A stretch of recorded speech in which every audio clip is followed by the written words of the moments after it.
Welcome to विद्यार्थी study zone. आज हम ह्यूमन एनाटॉमी में जो scope of anatomy and physiology में जो हम कल बातें किए थे फर्स्ट लेक्चर में, पार्ट फर्स्ट में, उसमें हम जो है कि 11 क्वेश्चन के बारे में चर्चा कर चुके थे। अब 12th क्वेश्चन से हम इस लेक्चर में स्टार्ट करेंगे। ठीक है, तो बिना देरी करते हुए हम स्टार्ट करते हैं। और जो 12th नंबर क्वेश्चन है वो है the cavity dash cavity is laterally attached to the body wall posteriorly by the pelvic cavity and anteriorly by the diaphragm। मतलब ये कह रहा है जो कैविटी यानी जो गुहा यानी होल टाइप की जो स्ट्रक्चर होते हैं उसके बारे में कह रहा है।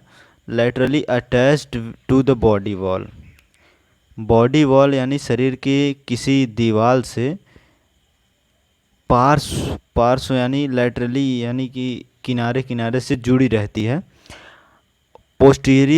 पोस्टीरियरली बाई पेल्विक कैविटी, और जो पीछे की ओर है वो पेल्विक कैविटी से जुड़ी होती है।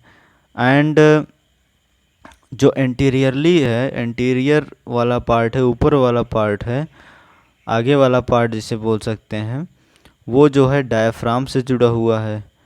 तो यह किस टाइप की गुहा होगी? ठीक है, किस टाइप की गुहा होगी कि वह लैटरली शरीर की दीवार से जुड़ी हो। तो इसमें जो ऑप्शन है, ऑप्शन हम देख लेते हैं।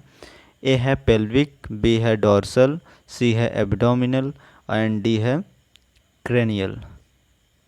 अब जो एब्डोमिनल है, एब्डोमिनल कैविटी ये लैटरली अटैच्ड रहती है to the body wall, body wall के से लैटरली अटैच्ड होती है। तो पेल्विक होगा नहीं, डॉर्सल होगा नहीं, और abdominal is correct answer. Cranial होगा नहीं, क्रेनियल जो होता है वो हेड का पार्ट होता है, ब्रेन का पार्ट होता है। पेल्विक जो है वो पेल्विक थाई के ऊपर का पार्ट होता है। डॉर्सल बैक का पार्ट होता है। एब्डोमिनल यहाँ पे करेक्ट आंसर होगा। 13 नंबर क्वेश्चन देख लेते हैं। द डॉर्सल कैविटी इज सब डिवाइडेड इनटू डैश।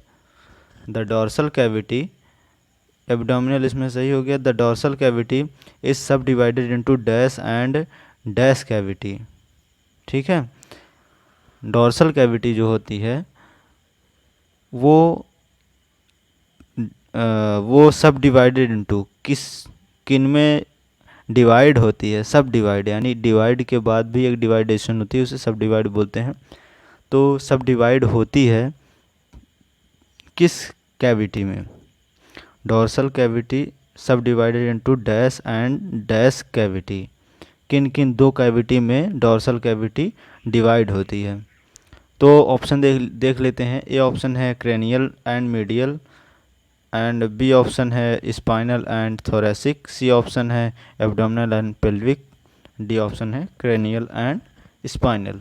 तो क्रेनियल एंड मीडियल जो होगा वो यहाँ पे क्रेनियल और मीडियल तो डॉर्सल कैविटी में होगा नहीं। क्रेनियल की बात करते हैं तो ब्रेन का पार्ट है, मीडियल जो है वो मिडिल पार्ट है, ये होगा नहीं। स्पाइनल एंड थोरेसिक भी नहीं है, थोरेसिक जो पार्ट है वो गर्दन के पास का पार्ट है, और स्पाइनल जो है बैकबोन का पार्ट है। सी जो है एब्डोमिनल एंड पेल्विक, ये भी नहीं डॉर्सल कैविटी में आएगा। तो दो चीज़ें जो हैं वो क्रेनियल, देखिए क्रेनियल और स्पाइनल, ये दो चीज़ों में डॉर्सल कैविटी सब डिवाइडेड होती है, जो कि क्रेनियल और स्पाइनल होता है।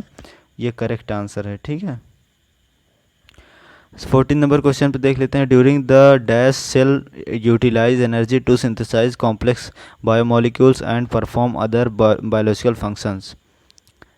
यानी इसका कहने का मतलब ये है कि किसके दौरान जो कोशिकाएं हैं, सेल्स हैं, वो कॉम्प्लेक्स बायोमोलिक्यूल्स को संश्लेषित करने में, सिंथेसाइज करने में और अन्य जैविक क्रिया, अन्य कोई बायोलॉजिकल फंक्शन है उसको करने के लिए ऊर्जा का उपयोग करती है।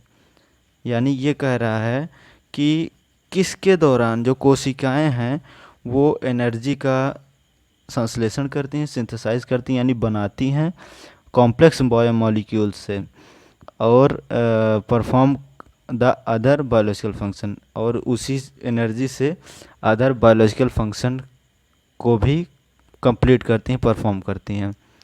तो ए ऑप्शन है एनाबॉलिक प्रोसेस, बी ऑप्शन है प्रोटीन सिंथेसिस, सी प्रोसेस है catabolic process and D option है मॉलिक्यूल ट्रांसपोर्ट। तो इसमें जो करेक्ट आंसर है वो है एनाबॉलिक प्रोसेस। अब एनाबॉलिक प्रोसेस क्या होता है? एनाबॉलिक मीन्स बनाना, यानी एनर्जी को यहाँ ये बना रहा है, सिंथेसाइज कर रहा है। ठीक, तो एनाबॉलिक हो गया। प्रोटीन सिंथेसिस, इससे कोई लेना देना नहीं है एनर्जी का, प्रोटीन का बनाना एनर्जी इसमें लगेगी, ये बनेगी नहीं। कैटाबॉलिक प्रोसेस यानी पार्टिकल्स का टूटना होता है। ठीक है, और डी ऑप्शन है डी ऑप्शन जो है मॉलिक्यूल ट्रांसपोर्ट, मॉलिक्यूल ट्रांसपोर्ट से यहाँ कोई लेना देना है ही नहीं है एनर्जी के यूटिलाइजेशन में, सिंथेसाइज में। तो एनाबॉलिक प्रोसेस जो है वो करेक्ट आंसर हो जाता है यहाँ पे।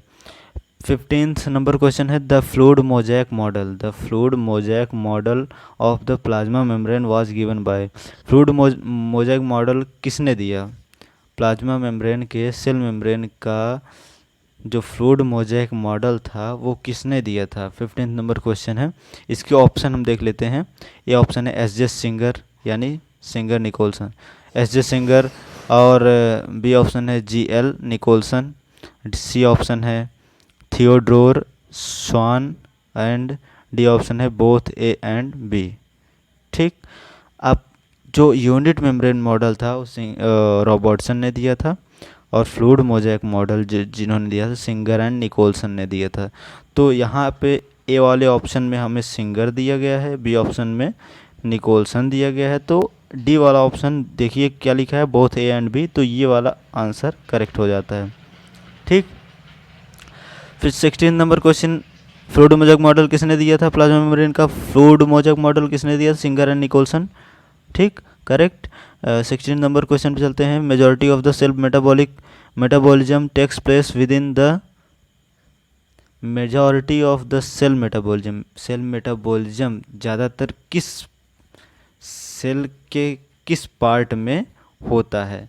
सेल मेटाबॉलिज्म सेल के किस पार्ट में अधिकतर होता है? ए ऑप्शन देख लेते हैं। ए ऑप्शन है साइटोसोल, बी ऑप्शन है Golgi body and C option है माइटोकॉन्ड्रिया एंड डी ऑप्शन है लाइसोसोम। ठीक, तो इसमें जो करेक्ट आंसर होगा वो होगा साइटोसोल।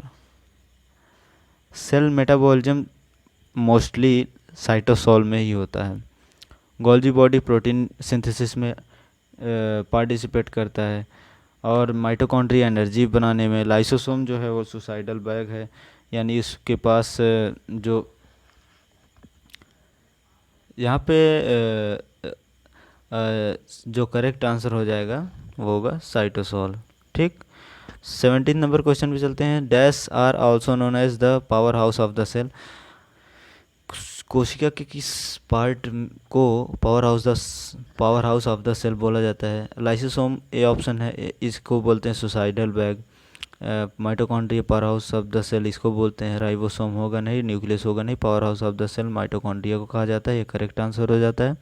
18 नंबर क्वेश्चन में चलते हैं। Which of this is not the function of mitochondria, इनमें से कौन सा, इन ऑप्शंस में कौन सा ऐसा ऑप्शन है जिसमें कि माइटोकॉन्ड्रिया का फंक्शन जो नहीं है? ए ऑप्शन है synthesise of steroid, B option है involve the reaction of haem synthesis, ये होगा। सी ऑप्शन है aerobic respiration to create energy, ये भी सही है। और डी ऑप्शन है मॉडिफिकेशन ऑफ प्रोटीन। तो इसमें से जो करेक्ट आंसर हो जाएगा 18 नंबर क्वेश्चन का, वो करेक्ट आंसर है modification of modification of protein, यानी सिंथेसाइज ऑफ स्टेरॉइड्स, स्टेरॉइड का सिंथेसिस करता है mitochondria, involve the reaction of haem synthesis, heme protein के सिंथेसाइजेशन में इन्वॉल्व होता है। Aerobic respiration to create energy, aerobic respiration करता है जिससे कि एनर्जी का फॉर्मेशन हो। माइटोकॉन्ड्रिया के 3 वर्क हैं, लेकिन इसमें पूछा है not the function of mitochondria, तो मॉडिफिकेशन ऑफ प्रोटीन नहीं होगा। मॉडिफिकेशन ऑफ प्रोटीन जो करता है वो गोल्जी बॉडी करता है।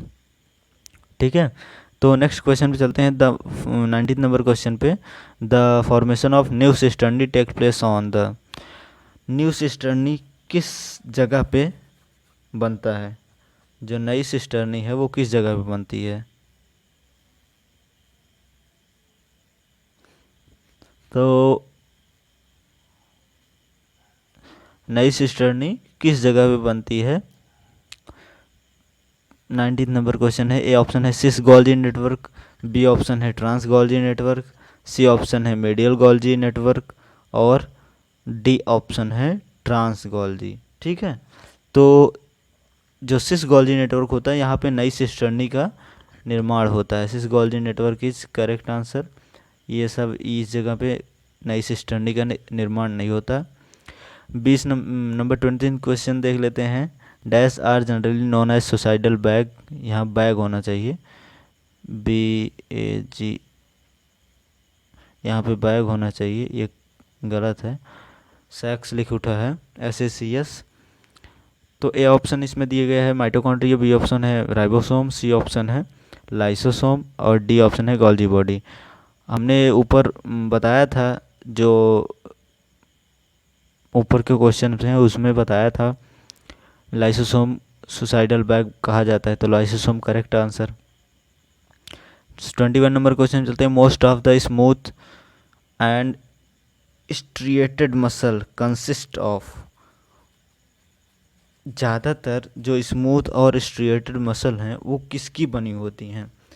ए ऑप्शन है सार्कोप्लाज्मिक रेटिकुलम, ए ऑप्शन है सार्कोप्लाज्मिक रेटिकुलम, बी ऑप्शन है smooth ER smooth endoplasmic reticulum, C option है rough endoplasmic reticulum, D option है माइक्रोसोम्स। तो इसमें जो सार्कोप्लाज्मिक रेटिकुलम होता है इसी के द्वारा स्मूथ और स्ट्रिएटेड मसल्स का फॉर्मेशन होता है, तो ये ए ऑप्शन इज़ करेक्ट हो जाएगा। A option is correct. 22 number question पे चलते हैं। Protein synthesis takes place in, protein किस सेल के किस पार्ट में सिंथेसाइज होता है यानी बनता है? ए ऑप्शन है राइबोसोम, बी ऑप्शन है माइटोकॉन्ड्रिया, सी ऑप्शन है एंडोप्लाज्मिक रेटिकुलम, और डी ऑप्शन है लाइसोसोम। तो इसका जो करेक्ट आंसर होगा वो होगा राइबोसोम। राइबोसोम पर ही प्रोटीन सिंथेसिस होता है, तो ribosome is correct answer. Next question पे चलते हैं। Dash is the function of nucleus, nucleus का इसमें से कौन सा फंक्शन है?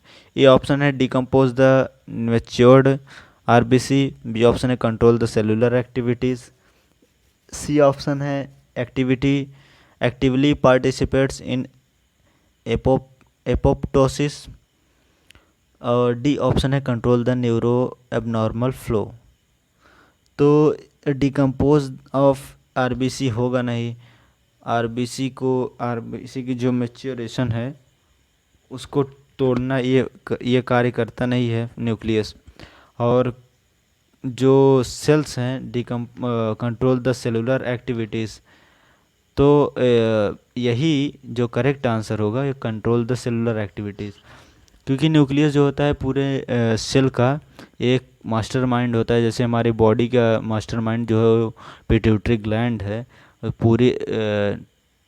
पूरी एक्टिविटी की, बॉडी की जितनी पूरी एक्टिविटी होती है वही कंट्रोल करता है। वैसे ही एक सेल की जो सारी एक्टिविटीज़ को, सारे कार्यों को नियंत्रित करता है, कंट्रोल करता है, वो होता है न्यूक्लियस। ठीक, तो कंट्रोल सेलुलर एक्टिविटी यही करेक्ट आंसर होगा। ठीक है, correct answer is control cellular activity. ठीक है, 24 नंबर क्वेश्चन पे चलते हैं। 24 नंबर वाला क्वेश्चन क्या है, क्या लिखा है इसमें? Dash maintains the structural organisation of genes, regulates gene expression and controls cellular activities, thus called the cells control center। यानी ये कह रहा है ये जीन्स के स्ट्रक्चरल ऑर्गेनाइजेशन को मेंटेन करता है।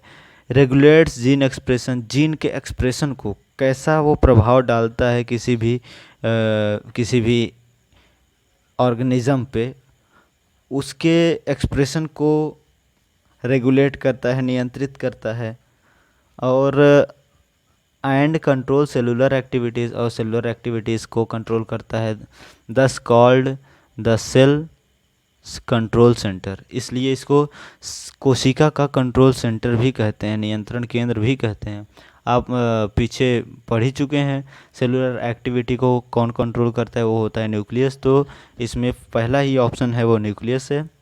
न्यूक्लियस इज करेक्ट आंसर, बाकी कहीं जाने की ज़रूरत नहीं है। Ribosome, protein synthesis, mitochondria, formation of energy, nucleus, nucleolus जो है वो तो न्यूक्लियस के अंदर का पार्ट है, वो होगा नहीं। तो nucleus is correct answer. 25 number question पे चलते हैं। 25 नंबर क्वेश्चन है the dash transmits the code structural and functional information between the cell and organism respectively. क्या ऐसी चीज़ होती, कौन सी ऐसी चीज़ होती है जो कि ट्रांसमिट होता है, जिसका कोड ट्रांसमिट होता है, स्ट्रक्चरल कोड वो ट्रांसमिट होता है, यानी एक जगह से दूसरी जगह प्रसारित होता है। एंड फंक्शनल इंफॉर्मेशन, और क्रियात्मक जो सूचनाएं हैं वो between the cell and organism respectively, वो जो maintain the structural organisation of gene, gene की स्ट्रक्चरल ऑर्गेनाइजेशन को मेंटेन करना और जीन के एक्सप्रेशन को रेगुलेट्स करना, मेंटेन करना। एंड कंट्रोल सेलुलर एक्टिविटी, और जो functional information between the cell, cell के बीच में जो फंक्शनल इंफॉर्मेशन है, क्रियात्मक सूचनाएं हैं, उसको जो ट्रांसमिट करता है वो कौन होता है। ए ऑप्शन है जीन, बी ऑप्शन है डीएनए, और सी ऑप्शन है क्रोमैटिन मटेरियल, और डी ऑप्शन है क्रोमोसोम। तो जो जीन्स होती हैं, the genes transmit the code, genes transmit the coded structural and functional information between the cell and organism. ये जीन ही होता है किसी भी फंक्शनल, या अगर देखें तो बॉडी की कैसा शेप है, साइज़ है, वो जीन ही रिस्पॉन्सिबल होता है। ठीक है, तो जीन यहाँ पे करेक्ट आंसर होगा। Gene is correct answer. तो अब आगे हम नेक्स्ट टॉपिक पे हम बात करेंगे जल्दी ही। तो आपको ये वीडियो कैसा लगा ज़रूर हमें कमेंट करके बताइएगा, लाइक और शेयर करिए। शेयर तो डी फार्म स्टूडेंट्स के पास आप ज़रूर करिए, जिससे उनकी भी तैयारी बनी रहे और एग्ज़ाम अच्छे से उनका हो जाए। इस वजह से आप इस वीडियो को उन स्टूडेंट्स के पास ज़रूर शेयर करिएगा। Okay, thank you.